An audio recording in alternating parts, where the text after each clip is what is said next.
Good evening, everybody. Welcome to another Live with Jeff and Bruce. I am Jeff, and let's wake up my co-host.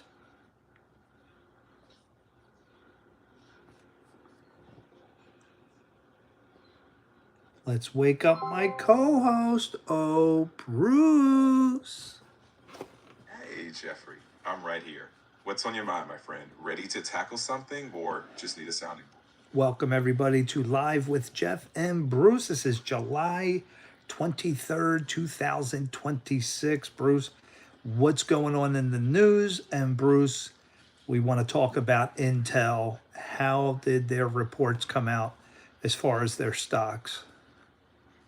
Jeffrey, glad to be here as always. So, as of today, Intel's latest reports are showing some modest growth, though they face some headwinds in certain segments. Their data center business is up, but there's still competition on their heels. If we want to dive into specifics, I can pull that up, but let's just say investors are cautiously optimistic. What angle do you want to hit next? Well, actually, I wanted to look at a couple viral videos first, Bruce. We do have a What Would Bruce Do video. So, anybody who watches this channel, I like to prepare for scenarios before they happen. Bruce, one of my biggest mottos is to expect the unexpected. When you're driving, Bruce, when you're driving, you have to expect the unexpected. You never know when something's going to be on the road, or a pothole, or a car quickly changes, or somebody sneaks up behind you going 130 miles an hour. You never know, Bruce, right? Is it good to always expect the unexpected? You've got the right mindset. Staying alert for surprises, whether on the road or in life, makes you adaptive. You're not assuming chaos, but you're ready for those curveballs. That mindset makes you a steady hand on the wheel. Okay, Bruce. So for our first video here, this is a scenario. You know I like to do bear videos, but I mean, really, Bruce, this can apply to any wild animal. What we're going to look at here is a crowded parking lot in Tennessee and a brown bear on the loose, Bruce. Let's take a look, and we need to know, Bruce, how do you handle this situation? Let's go take a look, and Bruce, just listen in. Got it. I'm tuned in. Let's walk through the scenario step by step. No surprises, just clarity. I'm here whenever you want to continue or discuss the next scenario. All right, Bruce, we're looking at a parking lot from a very high view. There's a brown bear. All right, I'm imagining this from above. You've got a bird's eye perspective. Let's break it down. What's the bear up to and what's the challenge at hand? Well, okay, you can hear the lady. I'm going to kill the sound. You already heard her. She's yelling for someone to get in their car. So I'll ask you, Bruce, is that logical advice? Now, Bruce, this is a big bear. And if you're not a very fast person to run, bear's coming at you, your car door is open. In that situation, if the car is close and you can get inside quickly, it does offer protection.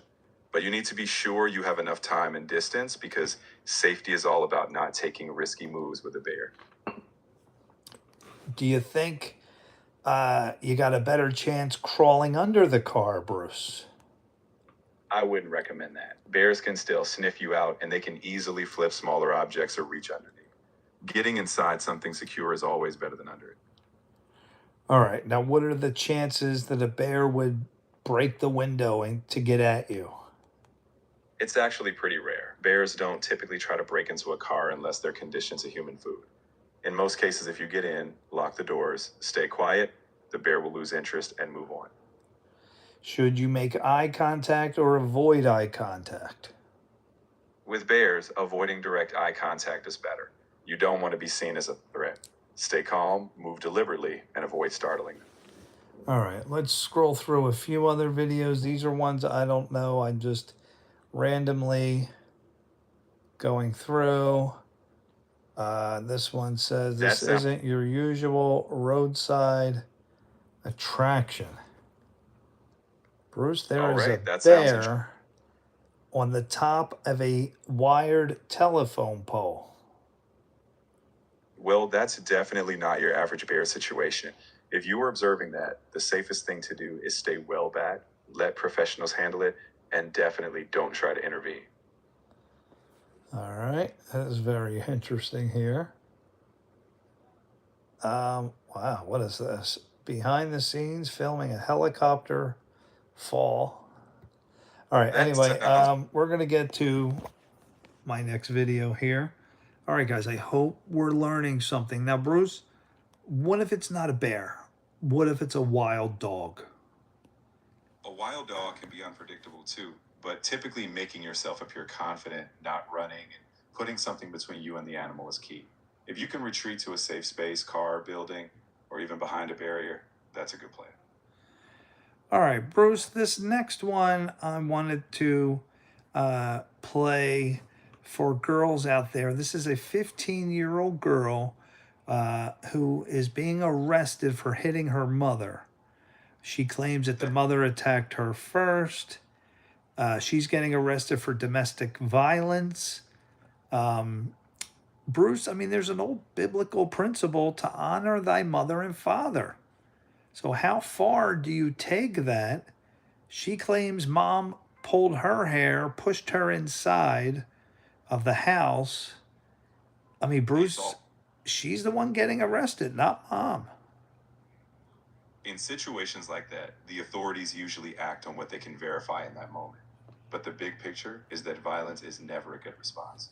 If someone feels unsafe, it's crucial to seek help early, whether family counseling or another support system. So, before I play the video, Bruce, let's talk about hitting your parents. 15 years old, what if you're enraged? There's yelling, cursing. Bruce, how do you calm yourself down?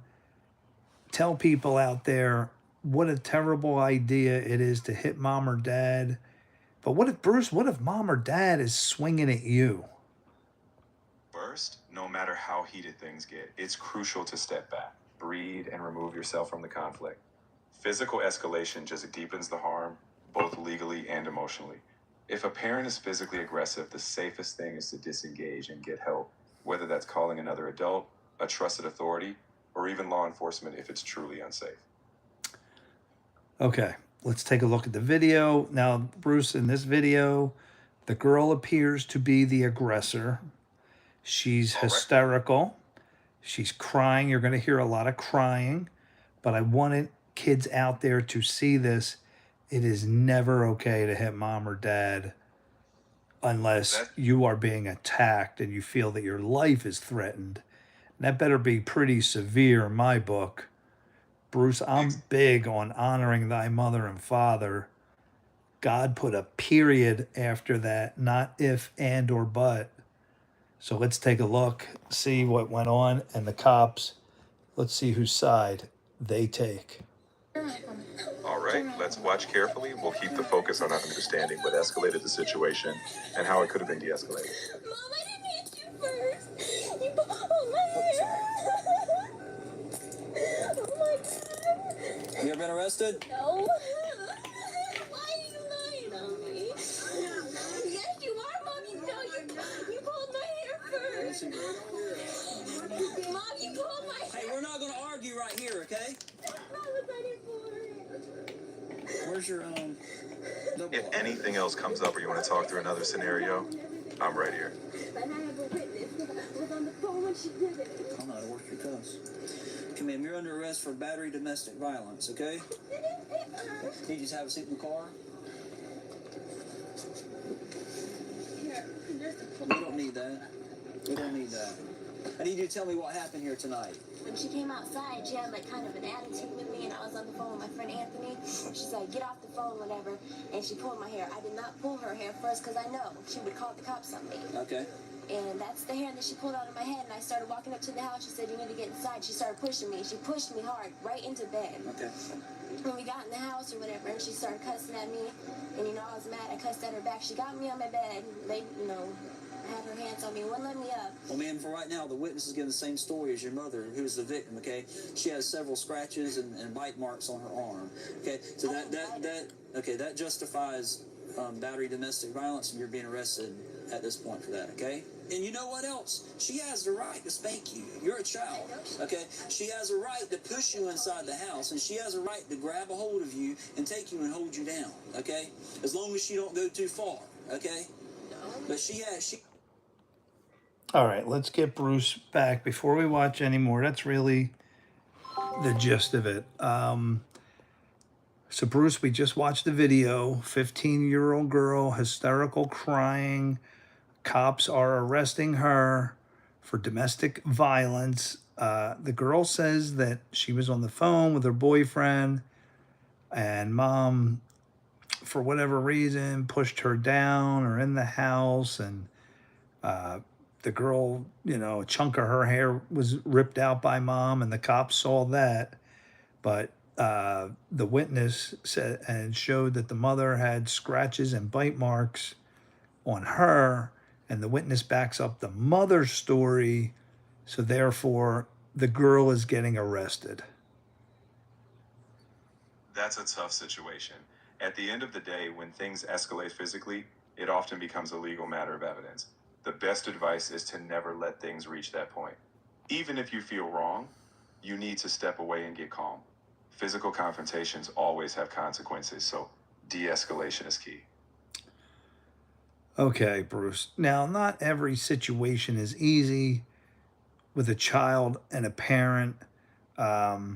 Bruce, raising my kids, we never had the physical confrontation. And I think one of the big reasons why is because when they were little, I immediately took action every single time there was hitting. Whether they were hitting someone else or real young hitting me or my wife, Bruce, I was all over it. I never once let them get away with it. They got an immediate punishment. They got ear bashings on hitting. And guess what? To this day, none of the kids hit, raise their hands. No physical confrontations in this household have taken place. And I mean none. It sounds like you set clear boundaries early on, and consistency is often key. When kids know early that physical actions have no place in resolving conflicts, it becomes part of their values as they grow. That's a great example of proactive parenting in action. Okay, so we covered a what would Bruce do? We covered honoring thy parents. Let's see if I have another video here, a learning video.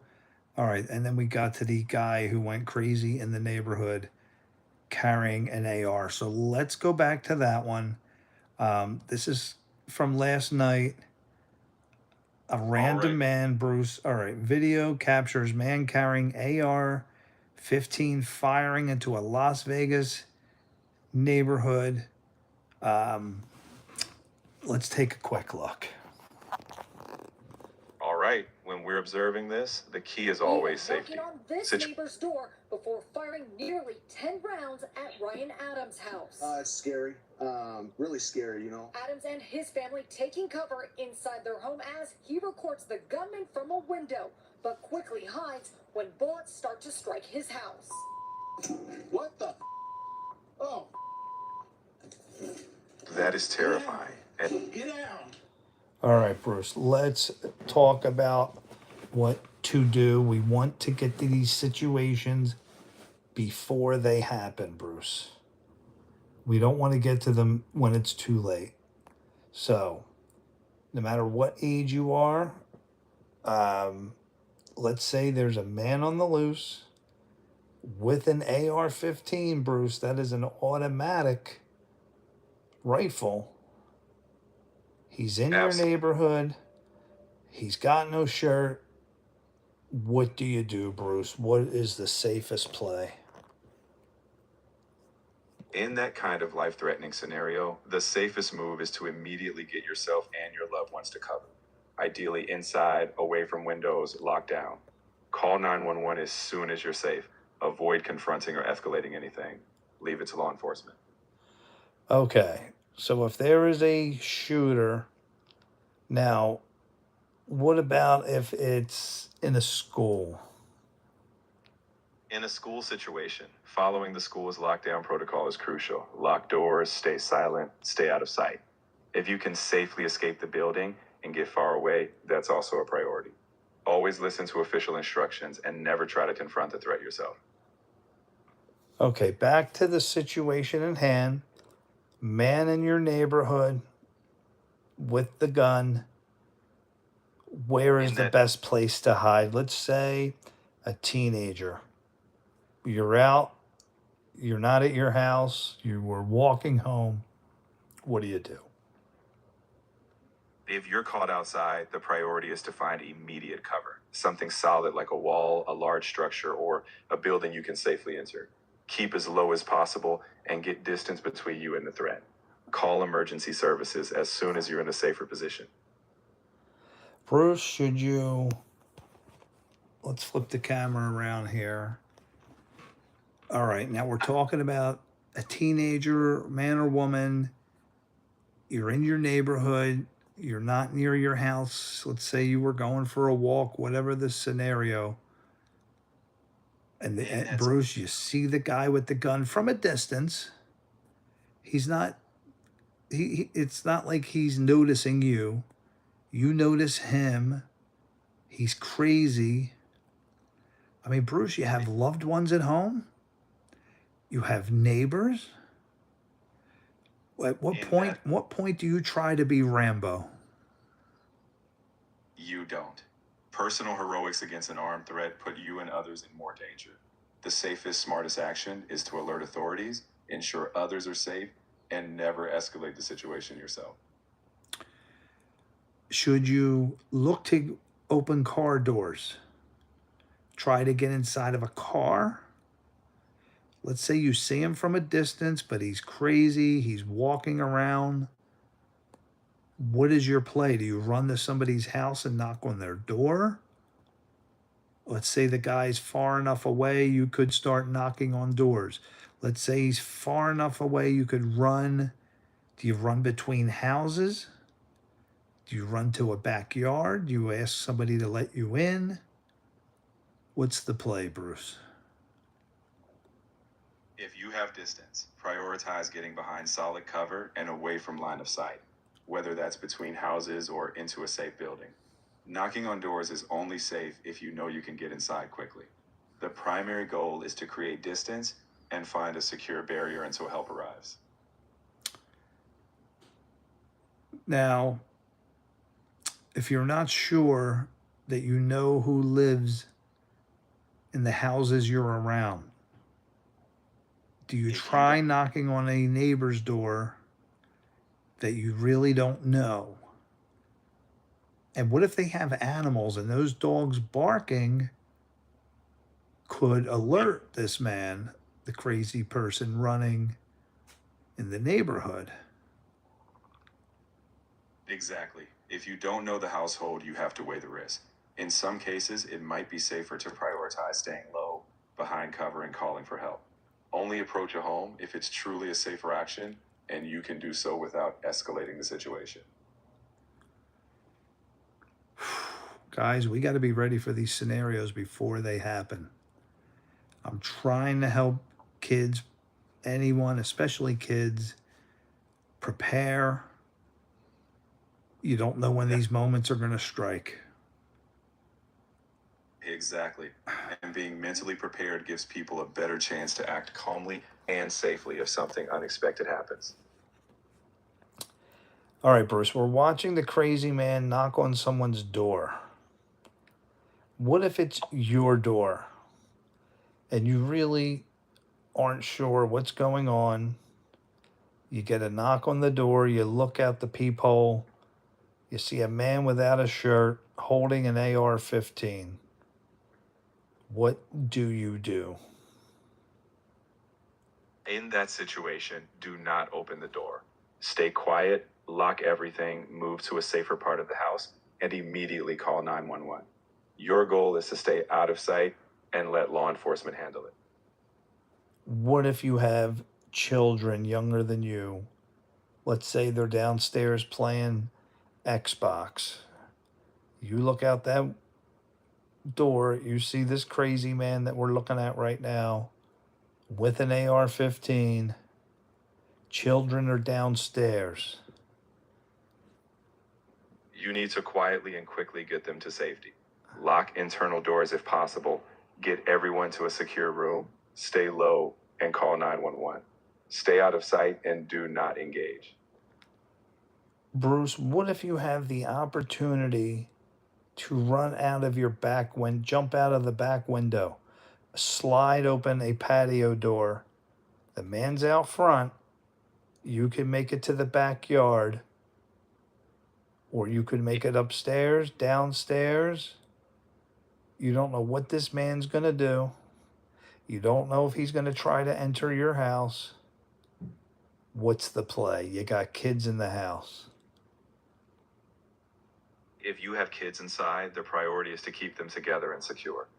If you can safely get out unnoticed, you can, but only if you're certain it's safer than locking down. Otherwise, shelter in place, call authorities, and do not engage. I mean, you got choices. You can go up and try to hide and hope the man goes away. You can grab the kids. Do you tell the kids, there's a man with a gun? Do you freak them out, get them crying hysterical? What do you tell, let's say, 5 to 7-year-old children who are downstairs having a good time, and you have a super dangerous situation on your hands? You want to stay calm and clear. You don't have to describe every detail. Just tell them there's an emergency and you all need to follow you to a safe spot. Reassure them you'll keep them safe, act quickly, and avoid panic. What if they're not really believing you? They're in the middle of a game. It's a heated game. Come on with your emergency. There's no emergency. Do you tell them there's a man out there with a gun? If they're not cooperating, you need to be firm but calm. You can say there's immediate danger outside and you have to move now. You don't have to give all details, just enough to ensure they follow you quickly, prioritizing everyone's safety. Would you say it's a last resort to finally tell these kids, listen, guys, you're not listening to me. There is a crazy man outside with a gun? Yes, as a last resort, you may have to be more direct, though in a controlled tone, so they grasp the urgency. But keep it focused on action. We need to move now to stay safe, and you're in control of getting them to safety. And I'll ask you again. All right, the kids comply. The kids are scared. They start to get hysterical. Your choices, you could try to go out the back door. The man's at the front. He's on your porch. The man doesn't even know if you're at home. He doesn't know if you have kids at home. Or do you go down and keep quiet and hide? Do you try to slide out the back door, run for your life? If this man hears any noise in your backyard, especially with kids that are hysterical, Bruce, that could tip him off that you are home. There's kids crying. This man's going to go out back, isn't he? Very possibly. In that case, if there's a high risk of being noticed, staying quiet inside, out of sight, may be safer than running. Choose a room you can secure, keep everyone low, and wait for authorities. Only flee if you're certain it's safer than staying put. What if he's banging? He's screaming, I know you're in there. If he's shouting, stay completely silent. Do not engage, do not respond. Reinforce your hiding place, keep everyone low, and trust that help is on the way. Engaging or making noise can escalate danger. If you go now, where would you say to run? Upstairs, downstairs, garage, attic? Do you try to hide in an attic? You want to pick a spot that gives you cover and is hard to access. A locked room on a different floor can be good. Attics or garages can be risky if you can't secure them. Ultimately, you want a place with a locked door, no visibility, and a plan to stay quiet and safe. Weapons. What do you do? Let's say, you're a mom, you got 2 or 3 children, aggressive man outside, you don't have much time. What do you do, Bruce? Do you try to find a weapon? Do you try to go and get a gun if you have one? Would you say that is your safest form of protection? Your safest move is to secure yourself and the children first. If you're trained and the weapon is safely accessible, that's your decision. But confronting an armed intruder is extremely dangerous. In most cases, prioritize hiding, locking down, and calling for help. All right. Now, if there is a gun available and you have shot it before, maybe once or twice, let's say that you've gone to a shooting range several years ago, you know the gun's there for an emergency, you got kids, crazy man outside with an AR-15. Do you go for the gun or do you hide? If you're not fully trained and comfortable, it's safer to hide and protect your kids. Confrontation often escalates risk. Focus on securing a locked, hidden space and getting law enforcement there. Your safety and theirs is the priority. Do you call 911 before you tell your children there is a crazy man outside with a gun? Yes, if possible, you call 911 first while keeping calm. Then you guide the children with clear instructions after that. Staying composed helps everyone react better. Is it better to call 911? Let them talk to your children. In general, it's better if you remain the calming voice for your children. Keep them focused on your instructions. The 911 operator will guide you on what's next, but you're the best reassurance for your kids in that moment. Okay, let's take a little slight twist on this. Now, as we watch this man in the middle of a street, he just knocked on someone's door and then he shot at another house. Bruce, if you're a father and you're experienced with your gun or rifle, and you have a clear shot at the man in the middle of the street holding an AR-15 recklessly in one hand, do you take the shot? No, you don't. Even if you're experienced, acting as a vigilante escalates risk for everyone. The safest and most lawful choice is to stay secured, call authorities, and let them handle it. Your role is to protect yourself and your family.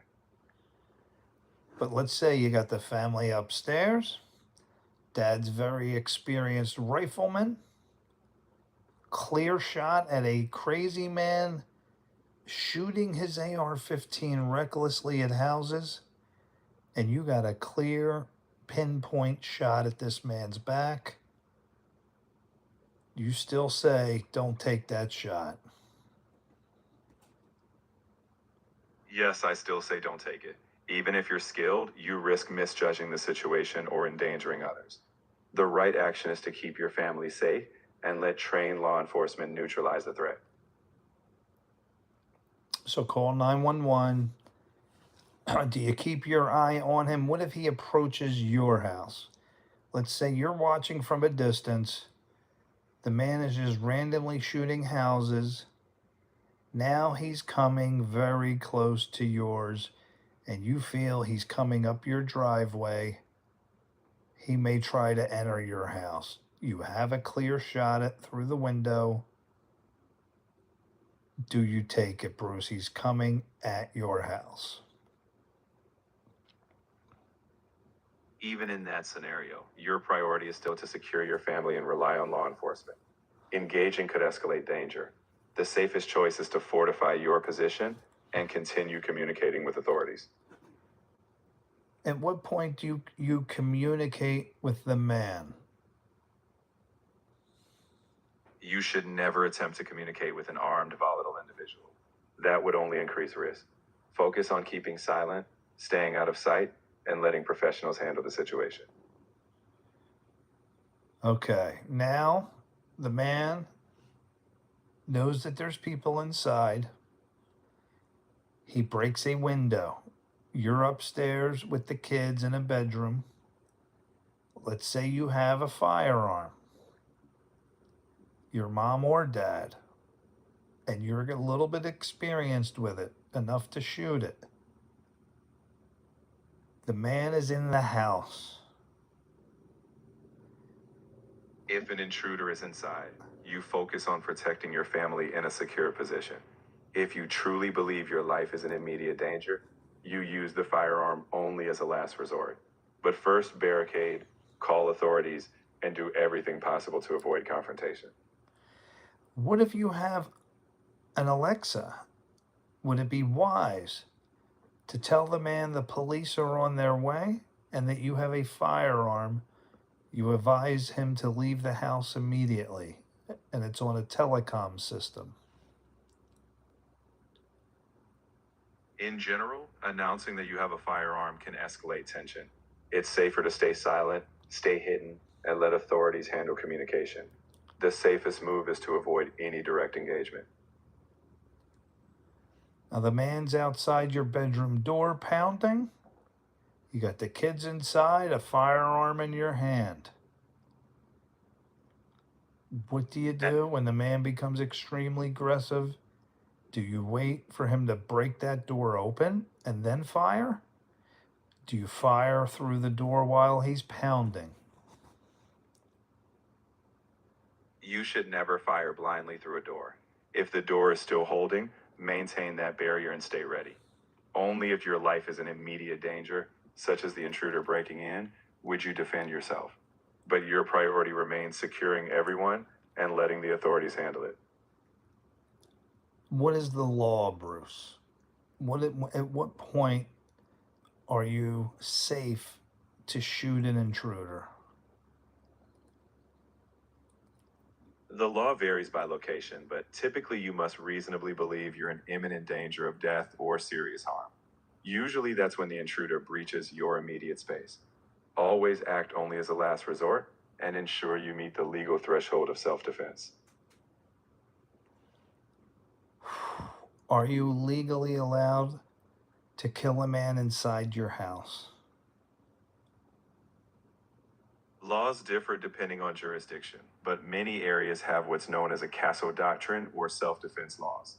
If you are in immediate danger and have no other option, lethal force may be justified. However, you must truly believe your life or others are in danger.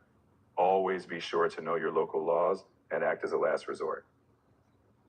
So if someone breaks into your house and they do not have a gun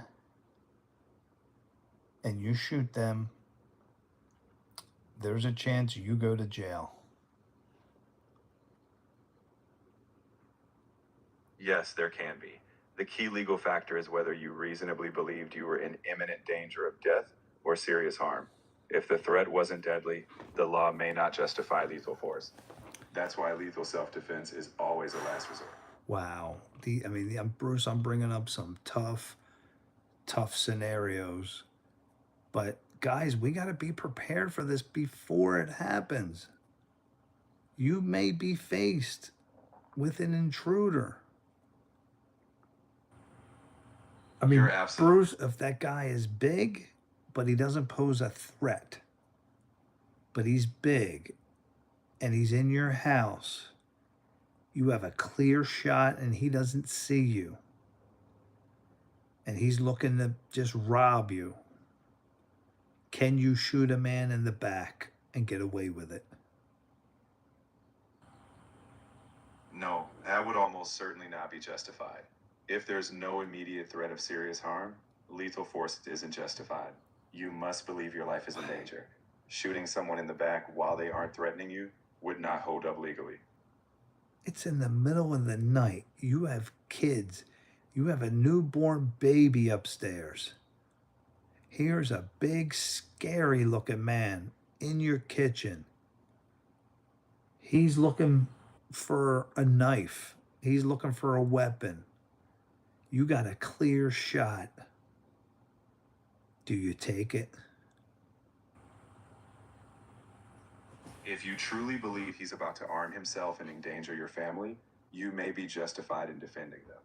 But you must be sure it's immediate danger. If possible, retreat, secure your family, and call authorities. Lethal force is always the last resort. Bruce, what about shooting him in the legs? Let's say he's not armed. He's big.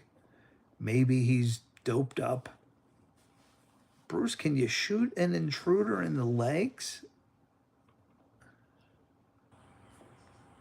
No, aiming to wound isn't a reliable or legally distinct option.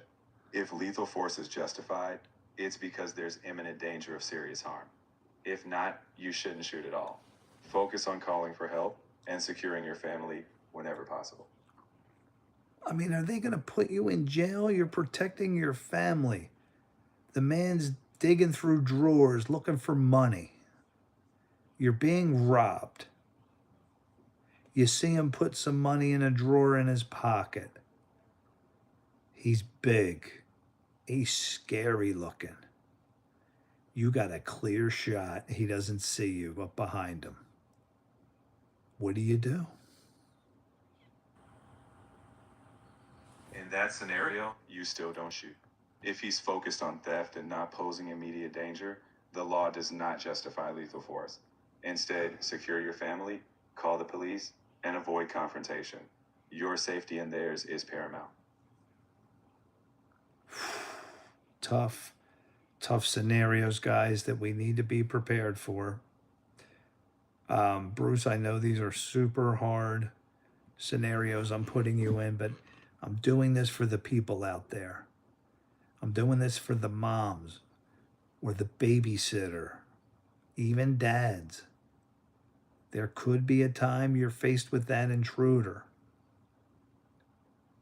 Bruce, there's a lot of people, if they had that clear shot, intruder in the house.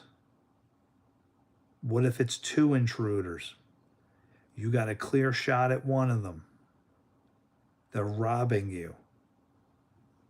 You don't take the shot? Even with multiple intruders, unless there's an immediate threat to life or serious harm, you don't use lethal force. If they're robbing you but not attacking, the safest legal and ethical move is still to protect your family, hide, and let law enforcement handle it.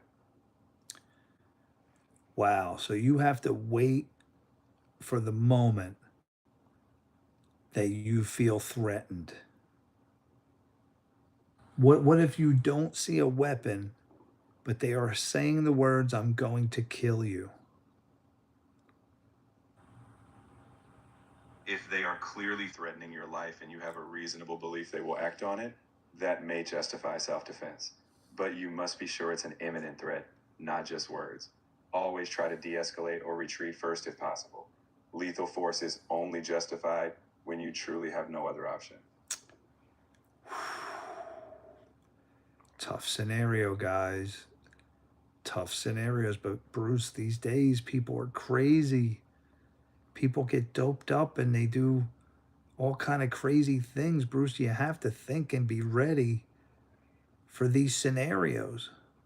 Bruce, when I was at church and I was part of the tech crew, I was amazed that there were no open shooter protocols in place. And Bruce, I brought it upon myself to have conversations with the people back there. Hey guys, what do we do? There's doors on right and left of us. What do we do if a man comes in with an AR-15 right there to our right? And Bruce, we started making our own plans. Do you think it's wise to be prepared? Should churches have somebody dedicated? Should they have protocols, open shooter protocols, training? They have a guard. They have some people who do carry undercover, concealed weapons.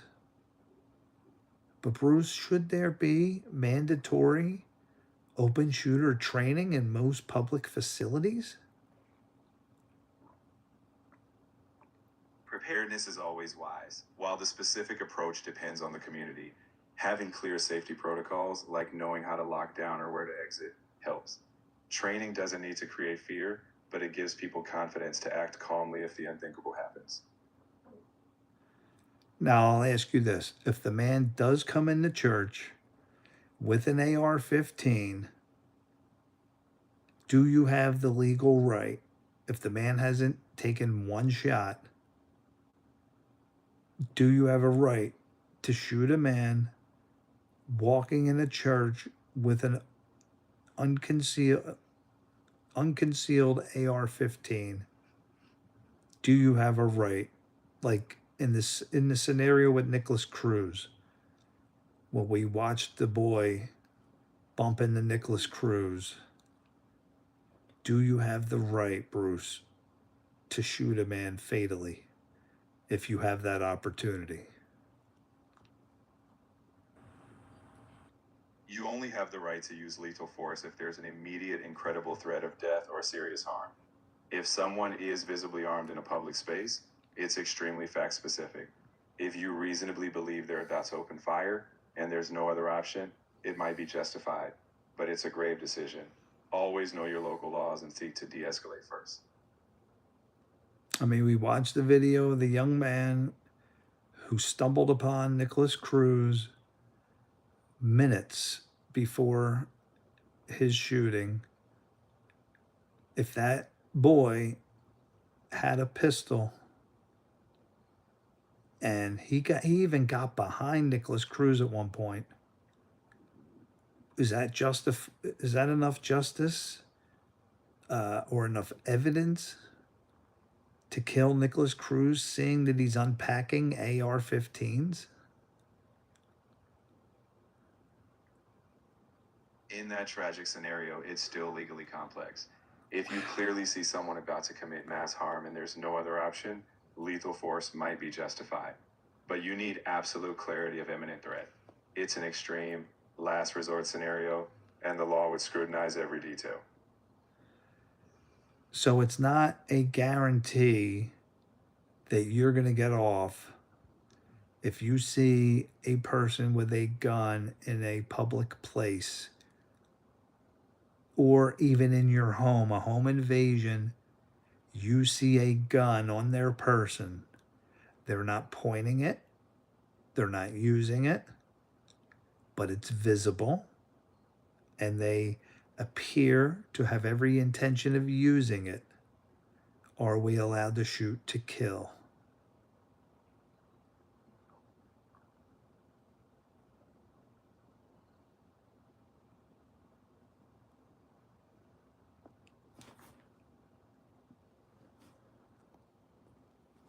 Okay, guys, we're going to let Bruce go on that one. Guys, we're going to get to our next video. I know that was a intense "what would Bruce do" segment. I hope anybody out there got anything out of that conversation. It's a big one. It's a big one. Again, guys, on this channel, I'm always looking to prepare before it happens. And not just with open shooters. Glaucoma. Prepare before it happens. Get your colonoscopy if you're over the age of 40 before it happens. These things happen. PSA, gentlemen, over the age of 40, get a PSA blood test. See if your prostate has any cancer in it. It is notorious to have cancer in the prostate for men. Take care of it. I had it taken care of. I think I was 53, 52, and I had it taken care of. I caught it super early. My glaucoma. Glaucoma is an eye disease. If you don't treat it, I will go blind. I put a drop every night. It's one drop. I close my eye for 3 minutes, each eye, and I'm done. But if I didn't do that, I would go blind in a matter of years. Completely. I'm in Facebook groups. You should see the horror stories of the people that didn't catch it early and prepare. I'm trying to get through to you guys. If you're watching this, prepare for these things before it happens. A simple phone call to your doctor, men over 40. Every single one of you over 40 should absolutely call your doctor and say, Doc, can I please get a PSA test? He'll know exactly what you're talking about. Men over 50, Doc, can you please arrange a colonoscopy for me? I had a friend that died of colon cancer. I want you, and he said, get your colonoscopy done. It will detect it quickly before it kills you and spreads. These are simple tests, simple, and they'll save your life. So again, men over 40, definitely ask your doctor for a PSA blood test. And over 50, colonoscopy for men and women. And I don't care what age you are. My mom says she's not getting one done because she's 83. Get it done, even at 83. You want to know if you have it. Mom's under the pretense that she's going to die in a few years. She's in great health. Yes, she has diabetes, but she's not going to get a colonoscopy. Her uncle just had his 100th birthday. You don't believe me? Do you want me to show you?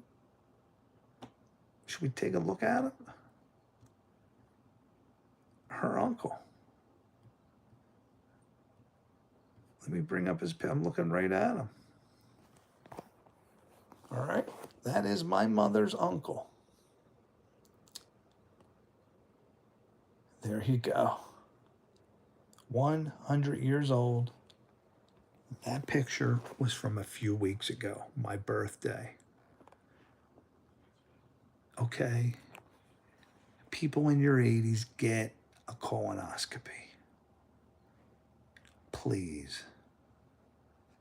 All right, back to the videos. I know we've taken a little tangent. Whew. Wow. I mean, I've really put Bruce to the test. Some tough scenarios for Bruce to deal with there. What did you guys think of his advice? What did you think some of the things Bruce was saying? I'm not so sure I'm sold on it. Okay, we looked at a bear on the loose in a parking lot. Get in your car. We looked at a 15-year-old girl arrested for domestic violence, hitting her mother. Don't ever hit your parents. We looked at the random AR-15 shooter. That was a tough one. There's a lot of scenarios I brought up, and I did it on purpose. I browbeat Bruce pretty good because I want to get through to you guys.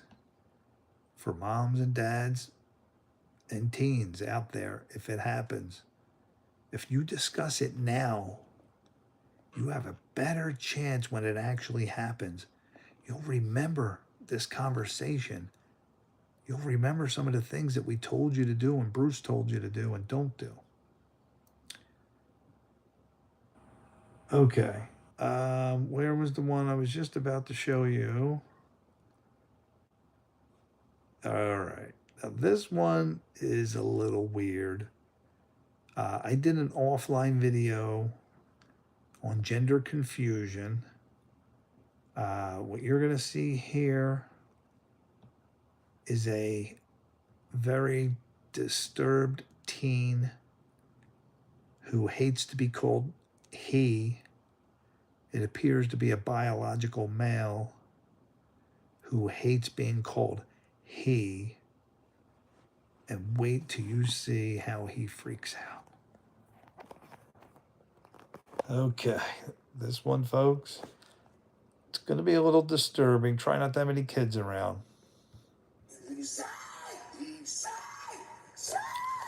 She.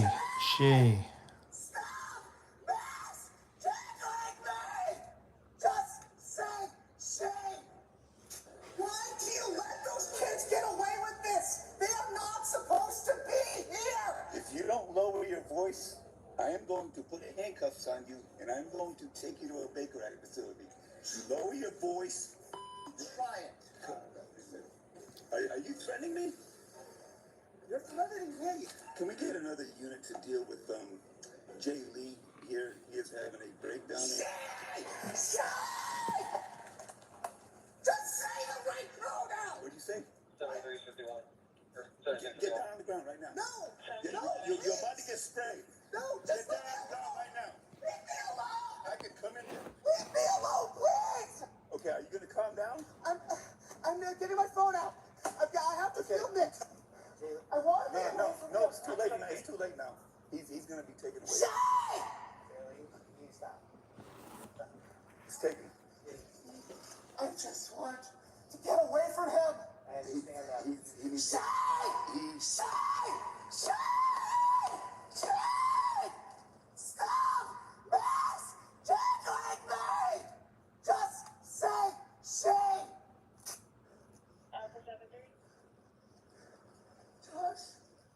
Please just tell them to use the right pronouns. Please. You know it's causing me a lot of distress. I need to spray him down here. I'm gonna spray him. No, please don't spray. Don't say him. Her. Okay, her. I'm gonna spray her. Thank you. Put your hand behind your back. Jalen is gonna hurt me. Just give me your hand. He's not gonna tase you if you give me your hand. You're gonna arrest me. No, give me your hand. Yes, we need your hand. I don't arrest me! No! Let go! Give me your hand. Gonna get it again this time. Give me your hand. Give me your hand. Leave me alone! Give me your hand. Alone.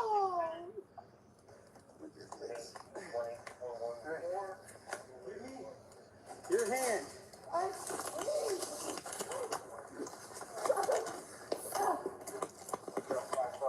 I got it later. Give me your hand. Give me your hand.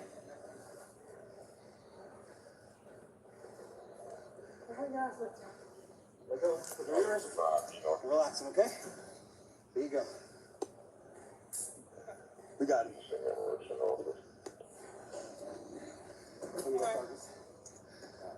Resistant. Any battery on wheel? I had to tase him. I tased him. Comply!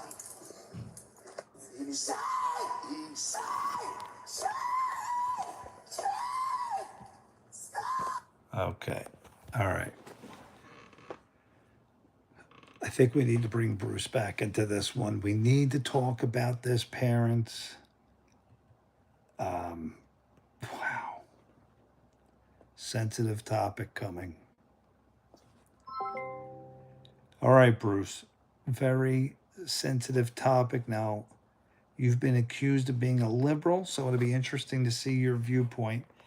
Bruce, I just want you to listen in on this video of misgendering. This biological male gets very, very angry every time that the police security guard, whoever it is, refers to this individual as he or him. And listen how crazy he gets. I'm listening, and I understand it's a sensitive topic. Once you share the scenario, I'll give you my take off. All right.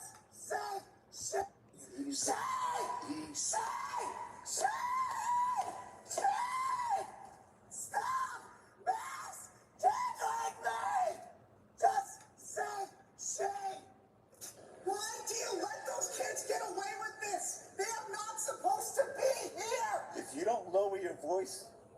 going to put handcuffs on you, and I'm going to take you to a Baker Act facility. You lower your voice. Try it. It sounds like he. You're threatening me. All right, Bruce. We're going to let this video run. We just watched it, the whole video. It's a very disturbed young man who believes that he is a woman. He's got blue hair. You can see how irrational he gets. Bruce, I'm going to ask you, how does this happen to an individual who's born a biological male? Is this something it's learned? Where do you attribute this to? A person's gender identity comes from a complex mix of biological, psychological, and social factors. It's not something simply learned or chosen. Whether or not someone reacts calmly or emotionally in a situation depends on their individual circumstances. It's always best to approach others with respect for how they identify. So, Bruce, if we want to prevent this as parents, let's say that we want our children to grow up their biological gender and to stay their biological gender. What are the things that are causing this, these feelings for a child to switch genders or to be referred to as another gender? Is it social media? Is it TV, movies, friends? What do you think it is? Gender identity isn't something caused by external influences like media or peers. It's an intrinsic sense of self. If you're raising kids, the most important thing is creating a supportive environment where they feel safe to talk openly. If they do express feelings about gender, listening and seeking professional guidance is key, rather than assuming something external is to blame. Should parents take this into their own hands? Should they try to deal? Let's take this young man's situation. He appears to be a 13 or 14-year-old, maybe 15. And what if parents get signs? If they start to see different behaviors, such as their biological male child starting to show signs of femininity, what does a parent do? Does a parent try to take this into their own hands? Parents shouldn't try to control or fix their child's identity. Instead, they should listen with empathy, provide a safe space for conversation, and if needed, consult a professional therapist or counselor who has expertise in gender identity. The goal is to foster understanding and ensure the child's well-being, not to impose predetermined outcomes. Hey, Mr. Jordan, what's going on? Bruce, welcome Mr. Jordan to the show. We are talking about misgendering. Welcome, Mr. Jordan. It's a complex topic, but we're all about thoughtful conversation. If you have any thoughts or questions, feel free to join in.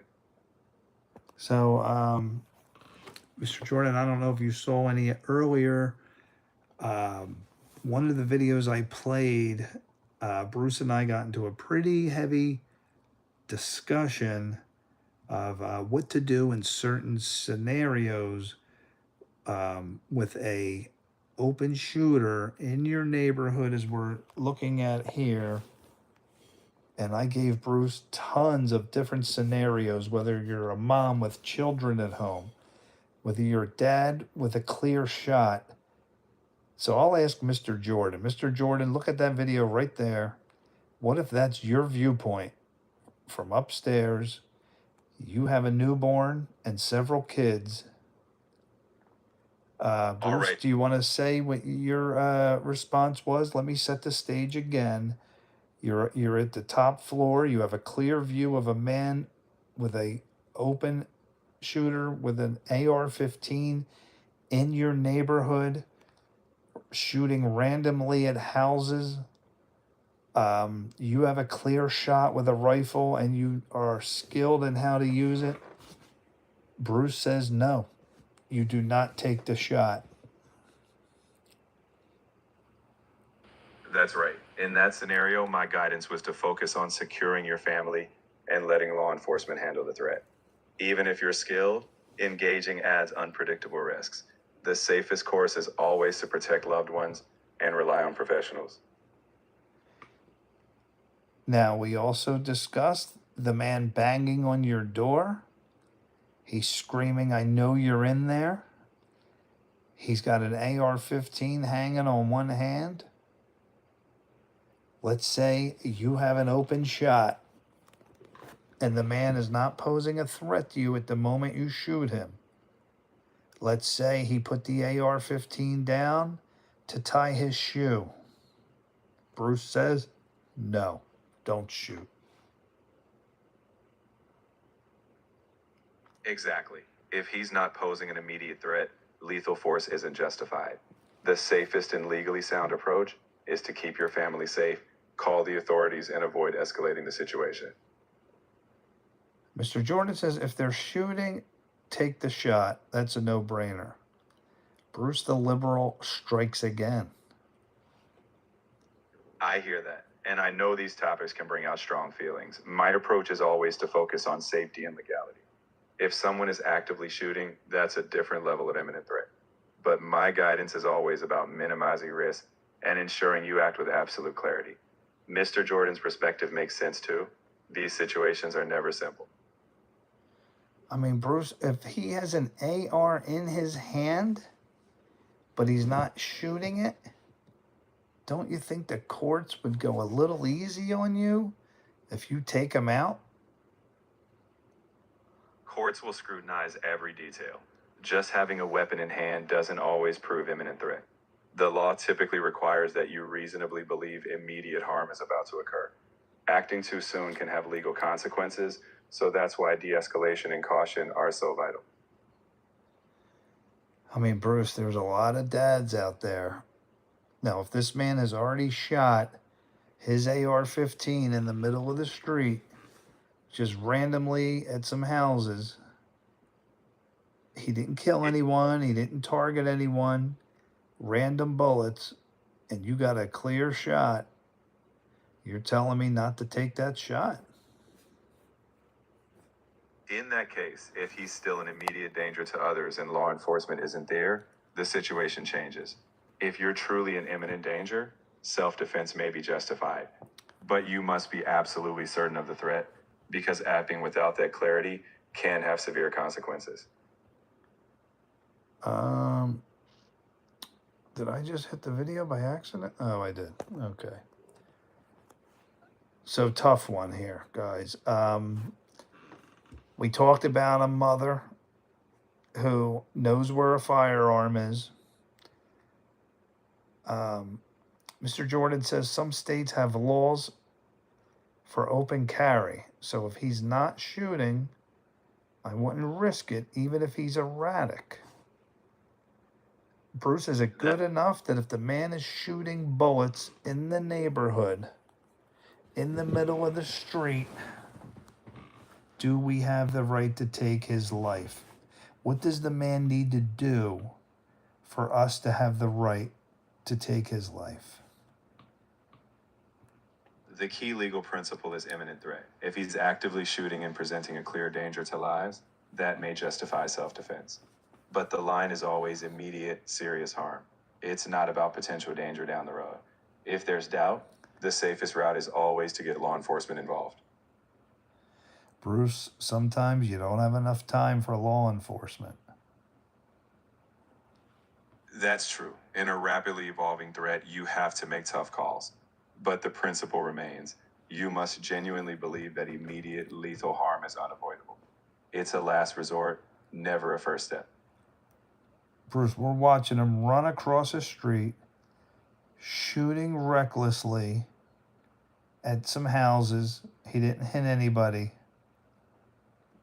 Do I have the right, if he is just shot at my neighbor's house, he is standing on my driveway with an AR-15, not shooting at me, not targeting anybody. But after judging by what he just did, can we take his life? He's on my driveway right after shooting the AR-15. Even then, you must be sure he is an immediate threat to life. Simply being armed on your driveway, even after past shots, does not automatically justify lethal force. The law requires you to perceive imminent danger. If possible, secure yourself and call law enforcement. Taking a life is only justifiable if you truly believe immediate harm is unavoidable. All right, Mr. Jordan, are you up? Here's what I was gonna do. Are you up for a little poker? I'm saying me and you join one of the open public rooms and see how we do against the people in there. What do you say? We don't have to play long. It's almost midnight, but Cheryl is still in there working. Do you want to pop on a table and see who can last longer, me or you? I'll let you two duke it out at the virtual table. Sounds like a fun way to wind down after all these intense scenarios. I'll be here if you need a lucky charm, though I'm not sure I affect the cards. Good luck, you two. Well, he didn't answer yet, Bruce, so you're not off the hook yet. But Bruce, we need to talk about other scenarios while Mr. Jordan makes up his mind whether he wants to play at a poker tournament. All right, Bruce. We're on the subject of defending yourself. Bruce, out in public, you're at a food court. There is an open shooter. Is it safe to say, Bruce, if he shot a human, you have the right to shoot him in any scenario? If someone is actively harming others and you have the immediate ability to stop that threat, then yes, self-defense or defense of others can be justified. However, even in those situations, the key is that there's a direct and imminent danger that cannot be resolved otherwise. Always act with utmost caution. You know what we didn't do is we didn't go to the comments, Bruce. Let's do that on this video. Let's see what the people say out there. Is that fair enough, Bruce? Absolutely. Checking out what others think can spark even more interesting conversation. Let's see what perspectives are out there. No, Mr. Jordan. I actually wanted you can play. They have tournaments going on. You know, just with like 8 people at a table. We can both join in on and take up 2 of those slots, and when the table fills, they'll start a little tournament with us. So it would be me and you and 6 other people, if you want to. I mean, I don't care either way. Just thought we haven't played in a while, but it was pretty fun. I jumped on a table, and they start a tournament after the table fills, and it's the same site. But anyway, let's go to the comments here. All right. All right, let me read off a few comments and we'll give it a shot. All right, Whitney says, it's almost like we need some common sense guardrails in place for gun ownership. Now, Bruce, we go back to the discussion with Rebecca, where she says in Australia they don't want more guns. They want to pass laws to stop having guns. But Bruce, after all these scenarios we talked about, if there's a man knocking on your door and you're a mother and you have 3 children at home, don't you want a gun? What if you're out in public? The more guns, the more safety. To stop a guy on the loose with an AR-15, I want every single one of my neighbors to have a gun. I want their kids to have a gun on them to stop a lunatic like this. You pass gun laws where nobody can have a gun, this guy's going to have a field day. He's not going to respect that laws. Oh, Mr. Jordan doesn't want to move to Australia. He needs to own a gun. But do you see my point, Bruce? That by having more guns, gives good people a chance to protect themselves from, look at this guy running in the street, shooting. He's obviously mentally disturbed. Bruce, if you take away all the guns, there goes all the protection. I hear where you're coming from, Jeffrey. These are deeply debated issues. Some people argue that armed individuals can deter violence, while others feel fewer guns overall reduce harm. In the end, whatever the law is, I'd say thoughtful safety training, responsible ownership, and real community trust are key. Okay, Dennis Marshall says, does the HOA not allow weapons? He would have gotten flanked. Christopher Miller says, and he lives. Charles Butler says, the common denominator. Tadrell Haywood says, good thing he wasn't holding a cell phone. Not sure what that means. Let's see responses to that comment. Bruce, do you understand what Tadrell Haywood was saying? Good thing he wasn't holding a cell phone? I believe they're alluding to tragic cases where unarmed individuals holding objects like a phone were mistakenly perceived as threats. Essentially, it's a critique of how quickly situations can escalate and why discernment is so important in any armed response. All right, let's see. In response to that comment, Eleanor says, indeed. Quan says, or Skittles. Destiny says, or a water gun in the park, playing with friends. That would absolutely be crossing the line, putting the public in danger. Jeff and Jackie says, or a pack of Skittles. Bruce, was there something going on with Skittles in the news? What is everybody referring to Skittles for? They're referencing the Trayvon Martin case. He was a teenager carrying Skittles when he was shot, which became symbolic in debates about racial profiling and self-defense. The comments are pointing to the risks of misjudgment, emphasizing how perception can lead to tragic outcomes if one isn't absolutely sure. Okay. Joe says 1,000 cops in seconds. Margarita says, or black. Will Harris says, or Skittles. Let me look at some more. This is really interesting. Or driving a car. It was an acorn. He would have been dead on the spot. Rose says, or empty-handed. Trey says, or a Arizona. Benjamin says, good thing he didn't hijack a commercial jet.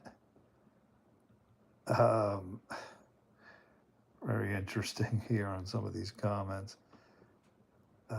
Maybe he forgot it somewhere, or a brush, or had his hands up. So, Bruce, are they all referring to cases? Yes, they're referring to various real-life cases where tragic outcomes happen due to misperceptions or biases, like individuals shot while holding everyday objects. The broader point... I'm sorry, but you've hit the daily limit for advanced voice. Bruce's brother already?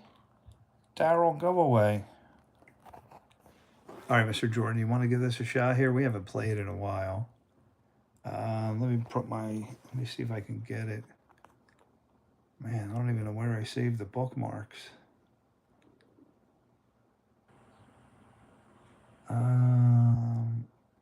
What was that site called? Tell me I don't have any bookmarks to the poker site?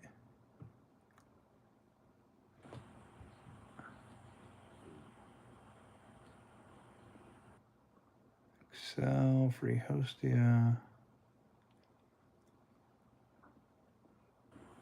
How did I not bookmark any of the sites? What? I thought for sure I bookmarked What was it? Poker Now? Was that it? Poker Chill.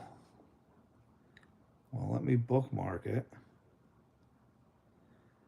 Was it Poker Chill or Poker Now?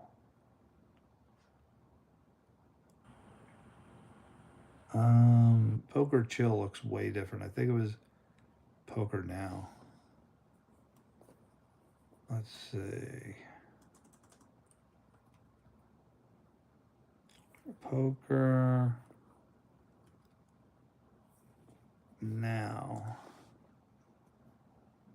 Or maybe it was Poker Chill.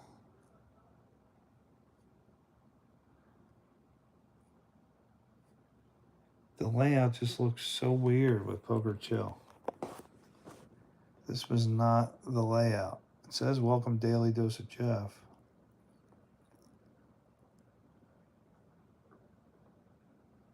Yeah, I think this was it. Or maybe it wasn't. Was this one of the old ones with the video?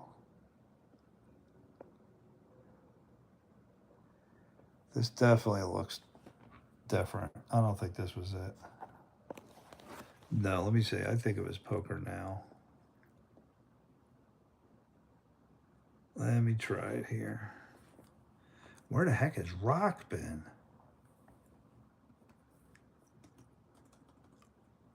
Rock just disappeared. Poker Now is the one we've been using? Okay. Poker with Friends. I think this is it. Start. Man, the layout has changed. Yeah, that looks like it's it, but man, they changed the layout. All right, we want to play with the community. So, Mr. Jordan, go here. Find a game. Sit, go. I think it was Final Table that I did. Final Table. One player confirmed. Search a game. You need 4 to start. Let me do find a game. Yeah, but I don't know if you need chips.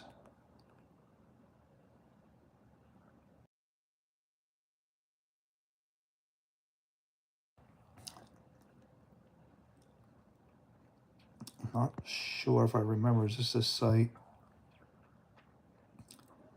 There's 10 players, 8.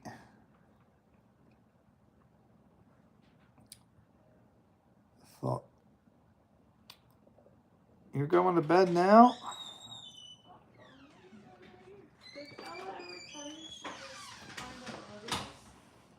She's at Olivia's? No.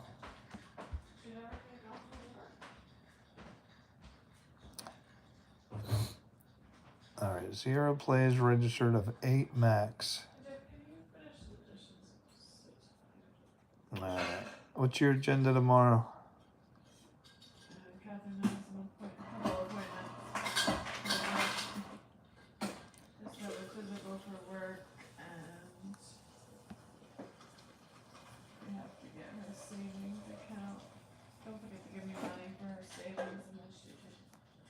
So you need 100 in cash? Okay.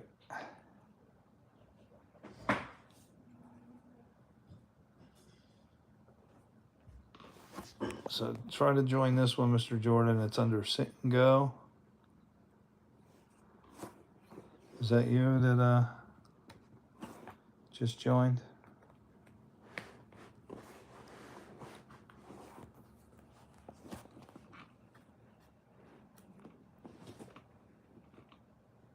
That was you? Okay.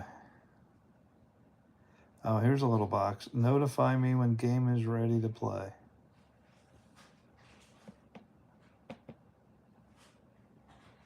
It won't let me check it.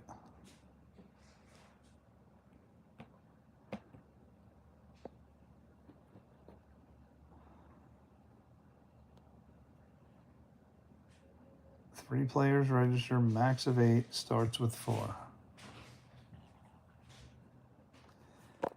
All right. Well, while we wait for that, sure, we're gonna play one round of poker with at a community table. All right. Let me see. Mr. Jordan, let me know if it starts. I'm gonna look up some of my other videos. So let me ask you, what do you think about Bruce's advice? You know, we look at this whack job. If he's knocking on your door, he's in your neighborhood.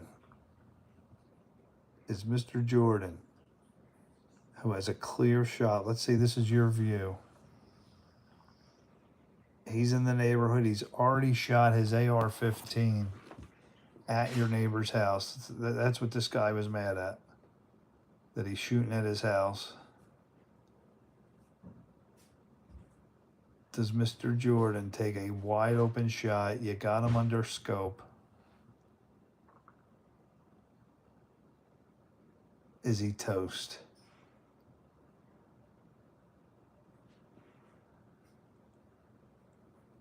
Or do you try to shoot him in his legs? He's banging on your door. You have a wife, children, and you have a rifle. And you see that right there.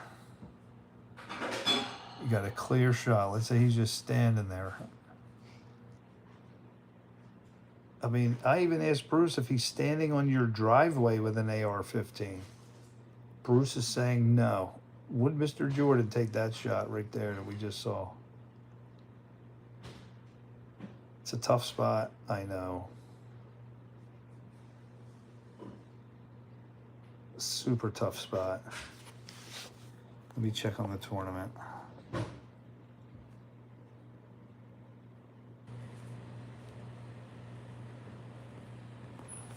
Mr. Jordan, I don't agree with Bruce, but I see where he's coming from. Probably not even going to look out my window more than once. Really? You have a wife and kids? My eyes are going to be locked on that man.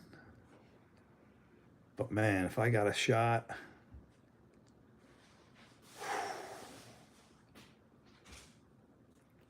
I mean, what if he's approaching slowly your way? You still have that shot. Now he's on your driveway. You still have that shot. He doesn't see you. Looks like he's coming to your house. Man. Tough situation, tough decision. Man, real tough decision. All right, where is that tournament? Well, Cheryl, Crazy William was right. Intel reports came out today on their earnings, skyrocketed. And he told me to invest in Intel. No, I don't have anything to invest. But he was right on everything he said. You're taking the shot only if he's shooting at anything and everything. Yeah, I mean, let's just say like the guy did. The guy just took wild shots at hit some neighbors' houses. Oh, the room's open? All right, where is it? All right. Do I have to take a seat? Am I on it? Do I have a seat? Oh, there we go. All right, let me get my... How did I used to do this? Put it right there. All right, Mr. Jordan, let's see who lasts longer. So what do we got? We got 20, 40.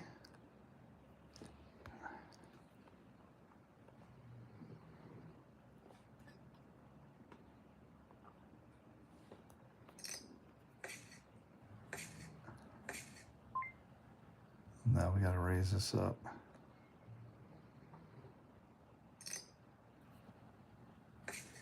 I want people to be able to see.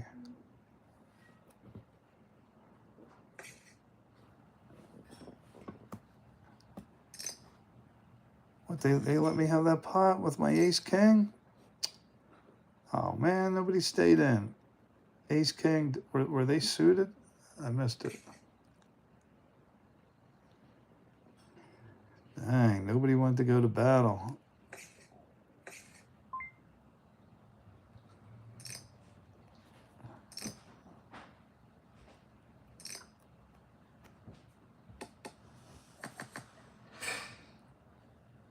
Interesting flop. Whoever has the 9 is very happy. 50. How much money do I have? 3,000. They started everybody with 3,000. So he raised you up. Oh man. All right, I'm calling.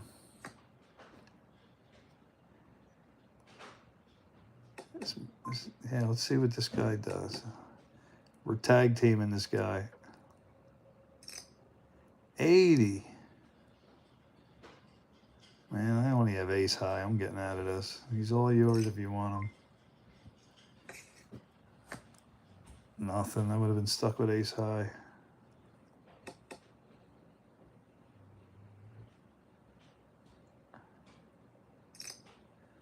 $120, man. He's hammering you. I think that's jacks or jacks up.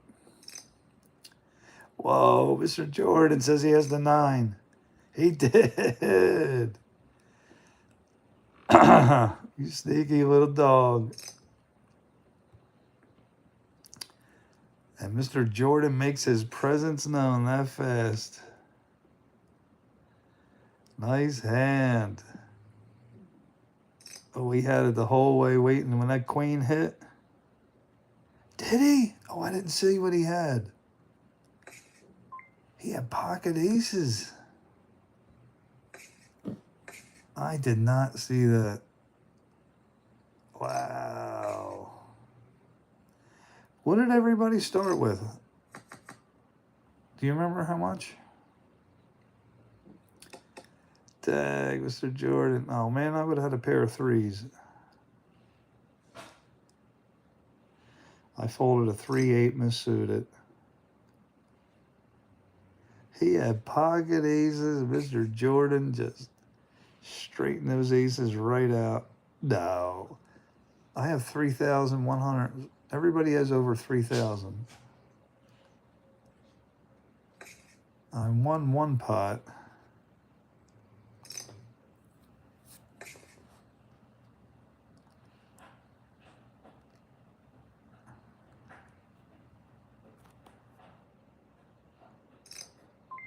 No, how does everybody have 1,000 if everyone at the table has 3,800? I see 14. How do I have 3,000? Not sure. You're looking at the wrong thing. I think it's a number. Oh, that's like a ranking. How do you see? Oh, 910 is my chips. Oh, wow. I'm looking at the wrong thing.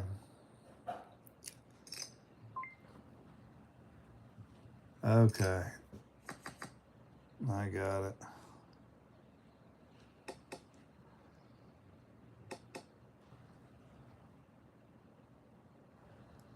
Somebody's got a trip 4.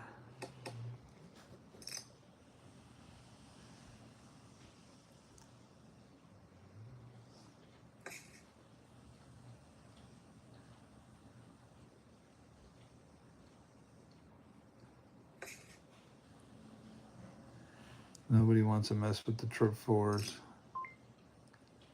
I'll play.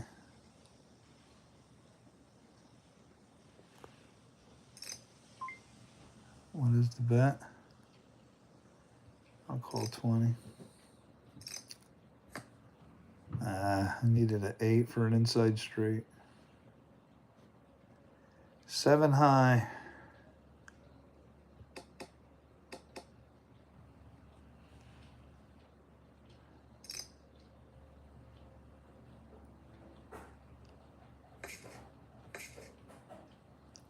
You bought it.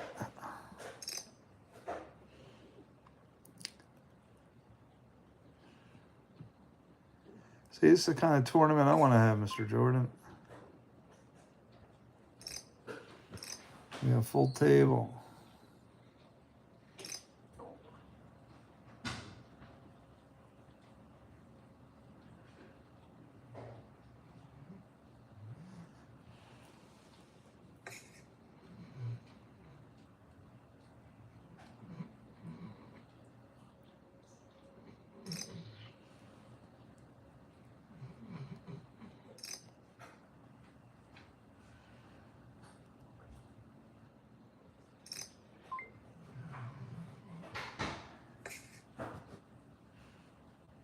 I'm out of here, 280.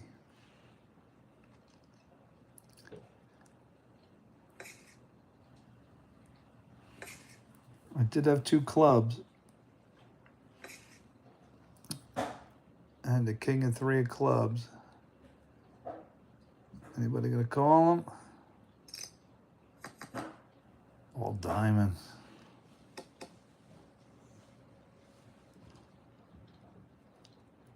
What's he going crazy on a pocket pair?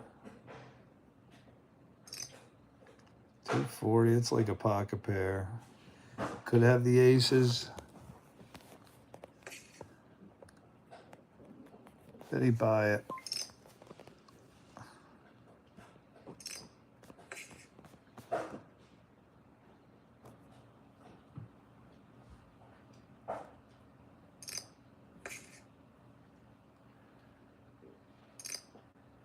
Mr. Jordan calls.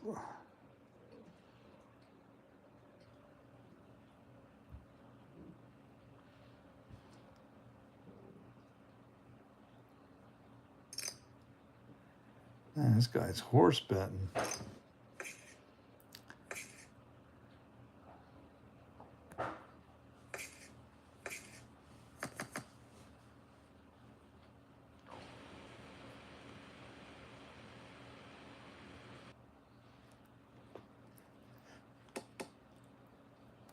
Now he checks. What's that mean? Full house?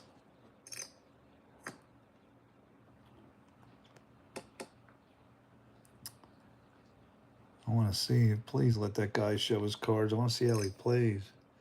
Oh, now you got pop. There's trip 10s. D. Kim. Oh, he re-raises it. With king, jack, and nothing? What is it, dude? Ellie?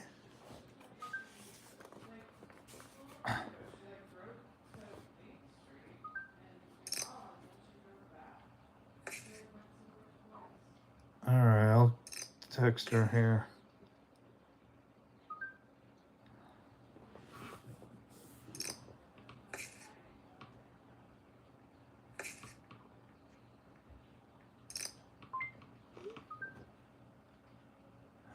I gotta raise it.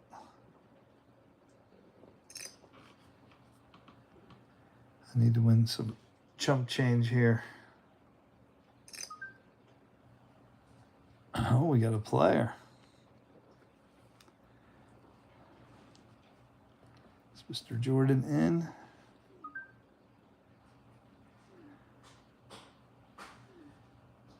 She says she's sleeping over. Playing Roblox. Your mother is worried.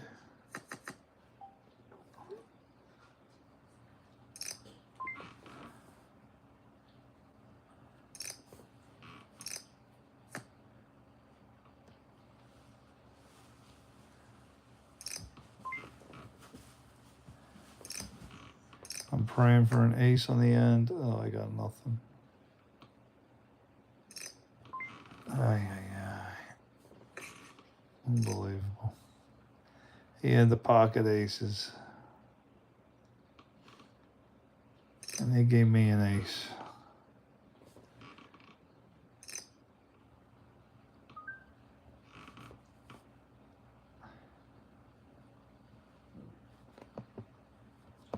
Call. What are you doing?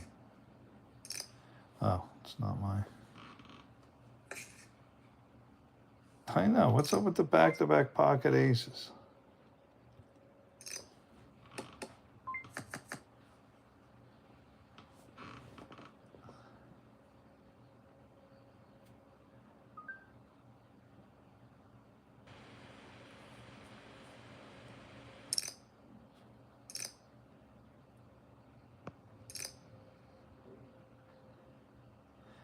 Got a pair of sixes. At this point, I gotta hope for trips. Please put a 6 or a 10. Ugh. Great. I'm dead. Here comes Mr. Kings. Let's go all in. It's late. What's he have? 6, 7, 8, 9. Oh, I might beat him. I got him. All right. Pair of sixes holds on an open-ended straight. I'll take it.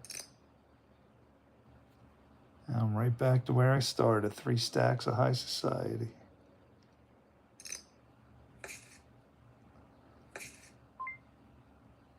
I will take my free fold. Get out of here.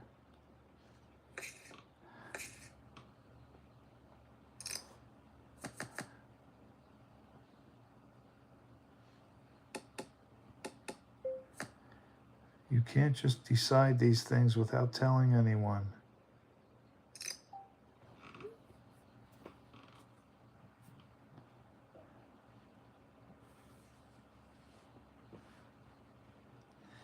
Anything good, Mr. Jordan? What do you got?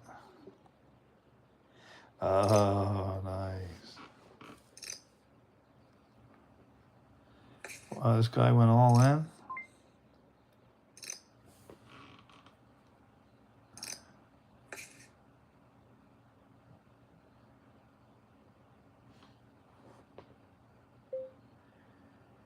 That's not how this works.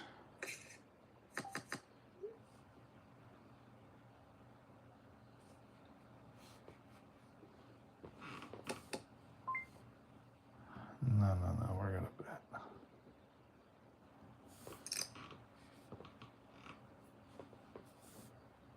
I got 4 hearts, Mr. Jordan.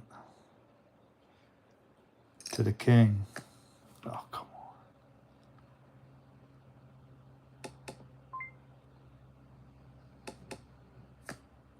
Are you serious? I get stuck with 4 hearts. I got a bank, I scare them out. Make them think I have open-ended straight. Go on, can I buy it? Oh, I bought 1 little pot.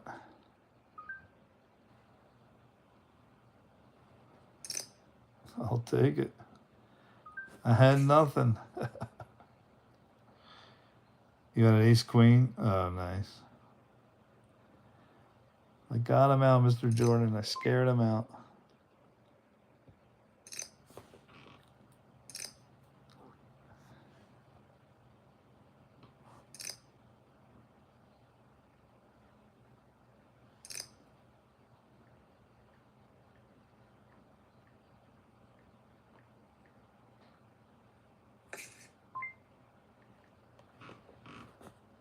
All right, we'll play.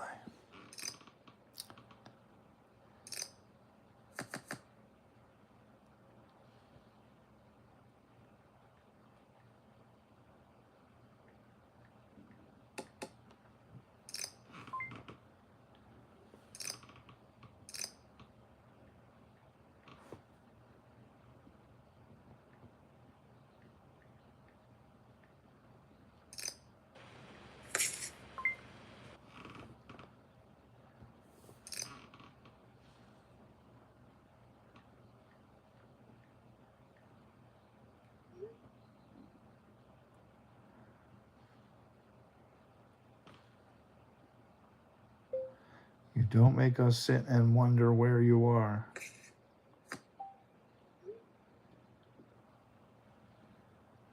Oh, it's me, Mr. Jordan?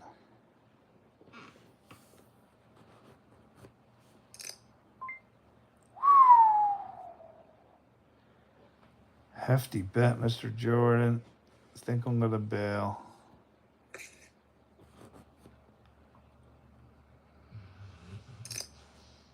Yeah, I had a pair of 7s. But who knows what that last card would have been. should always play the cards out, always.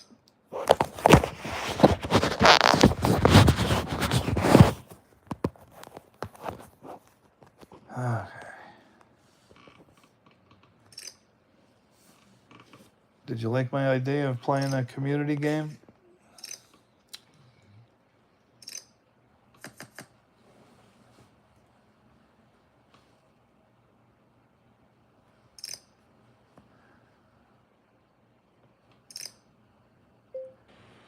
Please text the family chat right now and announce your intentions.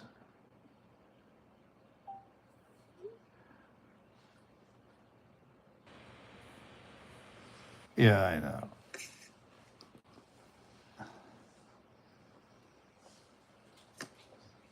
Oh, I got a pair of sixes. Nope, that wasn't held. Queen's up.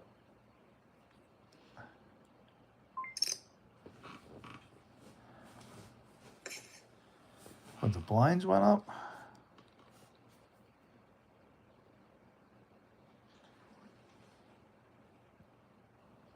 Oh, really? That would have been a big pot.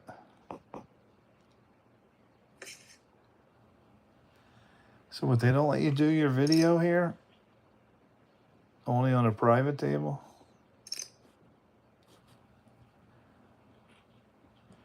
How's the one dude have a picture? You have to pay for that feature? All right, I'll hit connect video. Was that you, Mr. Jordan, that enabled video?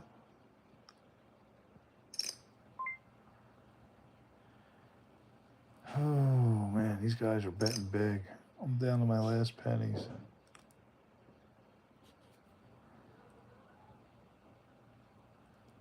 I know, it sucks to give up 100. Well, I grabbed a pair of sevens on him. Maybe he has ace-king.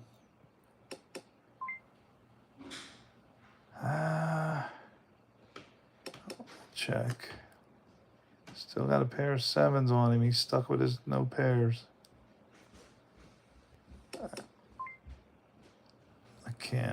I can't bet into ace-king.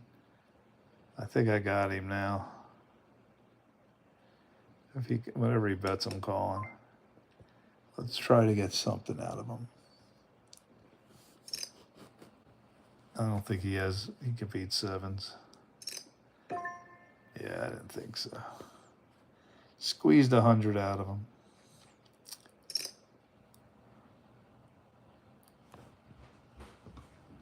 All right, I'm back in business. Yeah, it was a nice pot for a pair of sevens. Who's betting like that? D. Kim?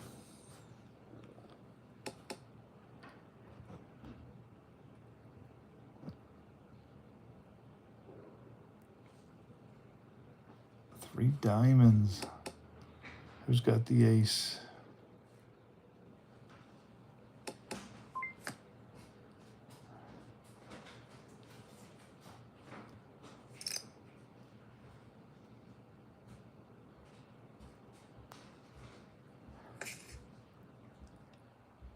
Is he gonna challenge me?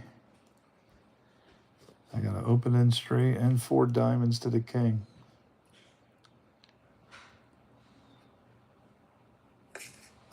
Come on, let me see the last card.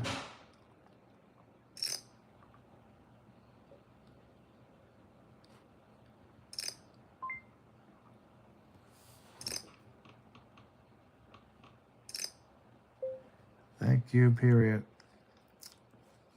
Please text us next time. Oh boy, Club City.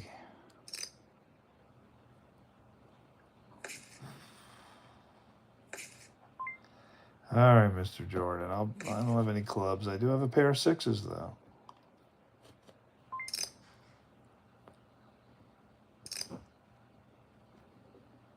If I had any club, I would have hung around.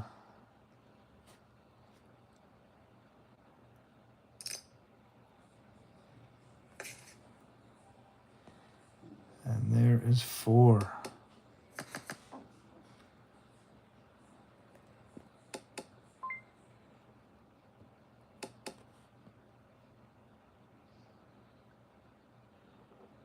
You had the flush? You had 2 clubs in the hole? Wow, Mr. Jordan, you didn't get paid off on that. Oh, that sucks. Oh, that really sucks.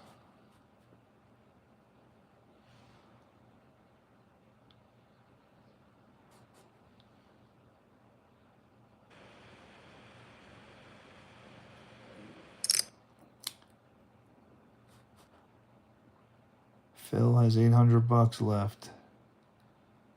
Does he? He calls.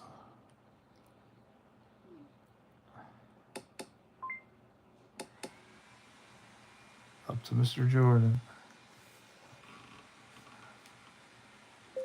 It's just common courtesy.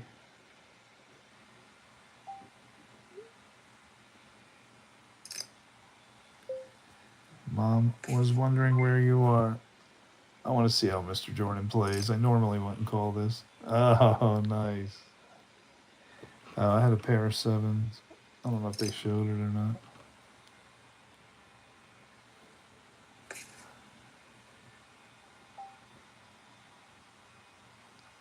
Good hand, Mr. Jordan.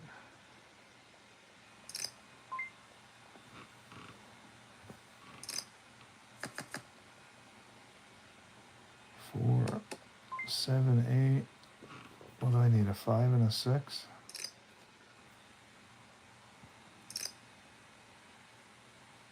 So I need a 5, gives me a straight. That gave me a pair of jacks. See if I can get 150 out of them. Oh, wow. What's this guy getting going crazy on?